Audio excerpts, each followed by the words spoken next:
Hello everyone, સ્વાગત છે તમારું ચેનલમાં। આજે આપણે બનાવીશું દૂધી મેથીના મુઠિયા। પરફેક્ટ લોટના માપ સાથે દૂધી મેથીના મુઠિયા બનાવીશું। એકદમ પોચા તૈયાર થશે।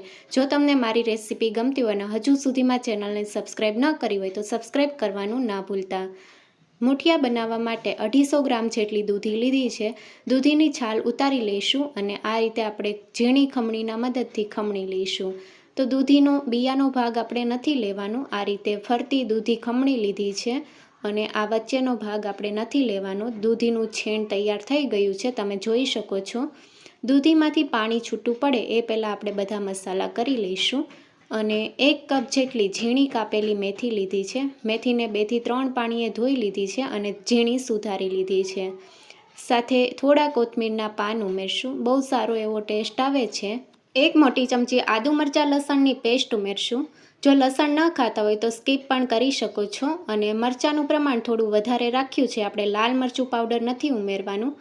સ્વાદ પ્રમાણે મીઠું ઉમેરશું, અડધી ચમચી હળદર પાવડર, સાથે 2 ચમચી જેટલી ખાંડ ઉમેરશું। તો અહીંયા આપણે ખટાશ ઉમેરવાના છીએ એટલે ગળપણ અને ખટાશ બેલેન્સ રાખવા માટે 2 ચમચી ખાંડ ઉમેરી છે। અડધી ચમચી આખું જીરું, અડધી ચમચી વરિયાળી, ચપટી ખાવાના સોડા ઉમેરશું જેથી ફૂલેલા અને પોચા મુઠિયા તૈયાર થશે। 2 ચમચી જેટલો લીંબુનો રસ ઉમેરીને બધી વસ્તુને સારી રીતે મિક્સ કરી લઈશું।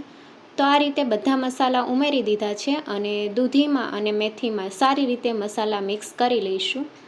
તો મસાલા આ રીતે મિક્સ કરી લીધા છે। મુઠિયા માટેનો લોટ બાંધી લઈશું। 1 કપ જેટલો ઘઉંનો ઝીણો લોટ લઈશું। જે કપથી આપણે દૂધી લીધી છે એ કપના માપથી 1 કપ જેટલો ઘઉંનો ઝીણો લોટ, સાથે 1 કપ ચણાનો લોટ લીધો છે। તો બંને લોટ સરખા પ્રમાણમાં લેવાનો છે। 1 કપ ઘઉંનો લોટ અને 1 કપ ચણાનો લોટ। 1/4 કપ એટલે કે 4 મોટી ચમચી જેટલો ઝીણો રવો ઉમેરશું। તો આ માપ એકદમ પરફેક્ટ છે। 1 કપ મેથી અને 1 કપ દૂધી સાથે આપણે 1 કપ ચણાનો લોટ અને 1 કપ ઘઉંનો ઝીણો લોટ ઉમેર્યો છે અને 4 મોટી ચમચી રવો ઉમેર્યો છે। હવે 2 ચમચી તેલ ઉમેરશું અને બધી વસ્તુને સારી રીતે મિક્સ કરી લઈશું।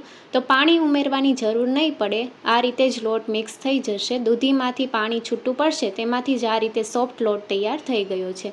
મુઠિયા માટે આ રીતે ઢીલો લોટ હોવો જોઈએ। જો આ સમયે તમારો લોટ વધારે પડતો ઢીલો હોય તો તમે ચણાનો લોટ અને ઘઉંનો લોટ મિક્સ કરીને આ રીતે સોફ્ટ લોટ તૈયાર કરી શકો છો, અથવા વધારે કઠણ હોય તો તમે 1 ચમચીથી 2 ચમચી જેટલું દહીં ઉમેરીને સોફ્ટ લોટ તૈયાર કરી શકો છો। હવે હાથ ઉપર તેલ લગાવી દઈશું અને આ રીતે મુઠિયાનો શેપ આપી દઈશું। આ રીતે બાકીના બધા મુઠિયા તૈયાર કરી લઈશું। સ્ટીમરમાં 2 થી 3 કપ જેટલું પાણી ઉમેર્યું છે અને સ્ટીમરને આપણે 5 મિનિટ માટે ગરમ કરી લીધું છે।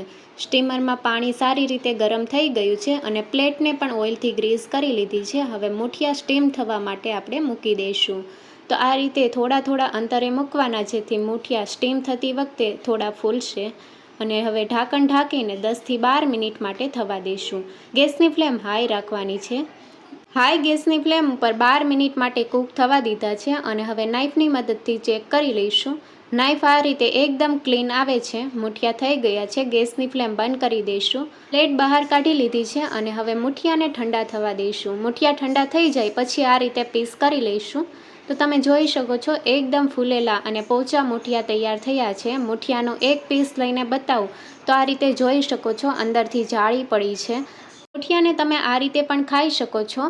અને આપણે વઘાર કરી લઈશું મુઠિયાનો। કડાઈમાં 4 થી 5 ચમચી જેટલું તેલ ઉમેરશું। તેલનું પ્રમાણ થોડું વધારે રાખવું।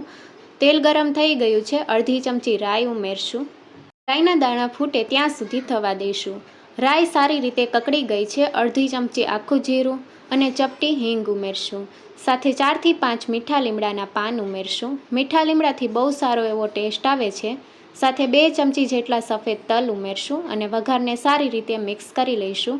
વઘાર બળી ન જાય એ વાતનું ધ્યાન રાખવું। ગેસની ફ્લેમ મીડિયમ ટુ લો રાખવાની છે। વઘાર સારી રીતે થઈ ગયો છે। હવે મુઠિયાના પીસ ઉમેરશું અને વઘારમાં સારી રીતે મિક્સ કરી લઈશું।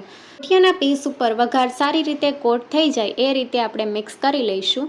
તો તમે જોઈ શકો છો વઘારનું સારું એવું કોટિંગ મુઠિયાના પીસ ઉપર આવી ગયું છે અને હજી આપણે 3 થી 4 મિનિટ માટે થવા દઈશું। મુઠિયાને તમારે વધારે ક્રિસ્પી કરવા હોય તો તમે થોડી વાર વધારે થવા દો તો ક્રિસ્પી થઈ જશે। તો મુઠિયા તૈયાર થઈ ગયા છે। ગેસની ફ્લેમ બંધ કરી દઈશું। ગરમા ગરમ મુઠિયાને કેચઅપ સાથે સર્વ કરીશું. મુઠિયાના 2 ભાગ કરીને બતાવું તો તમે જોઈ શકો છો મેથી દૂધી સાથે પરફેક્ટ લોટના માપ સાથે મુઠિયા તૈયાર થયા છે. રેસીપી ગમી હોય તો ચેનલને લાઇક, શેર અને સબસ્ક્રાઈબ કરો. Thank you for watching.